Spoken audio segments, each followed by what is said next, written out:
আমার জীবনের লক্ষ্য উদ্দেশ্য, আমার তো ভাই নাই। আমার বাবার হচ্ছে 3টা মেয়ে। এখন সে যেহেতু স্বনামধন্য নামকরা প্রতিমা শিল্পী ছিলেন, তার কর্মটাকে যেন টিকিয়ে রাখতে পারি। প্রয়াত দিলীপ কুমার পাল, তিনি শেরপুরের একজন বিখ্যাত প্রতিমা কারিগর ছিলেন। বাবার এই পেশাকে ধরে রাখতে, সমুন্নত রাখতে এবং সংসারের হাল ধরতে, তাদের সংসারে কোনো ভাই নেই, 3 বোন। 3 বোনের মধ্যে 2 বোন বড়, দুজনই কলেজে পড়েন। তারা সংসারের হাল ধরেছেন। আপনাদের নিয়ে যাচ্ছি সেই বয়রা পালপাড়ার দিলীপ কুমার পালের যে সন্তান, মেজ মেয়ে জ্যোতিমণি। আমি তার কাছে একটু জানতে চাবো, তোমরা তো লেখাপড়া করো, লেখাপড়া তোমরা এই প্রতিমা তৈরি করতে গিয়ে তোমাদের লেখাপড়ার কোনো ব্যাঘাত সৃষ্টি হচ্ছে কিনা?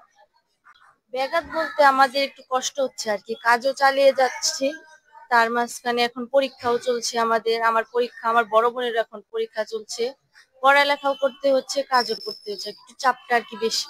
কতগুলো প্রতিমা তৈরি করেছো এবং কত কতদিন সময় লেগেছে এই প্রতিমাগুলো তৈরি করতে? আমরা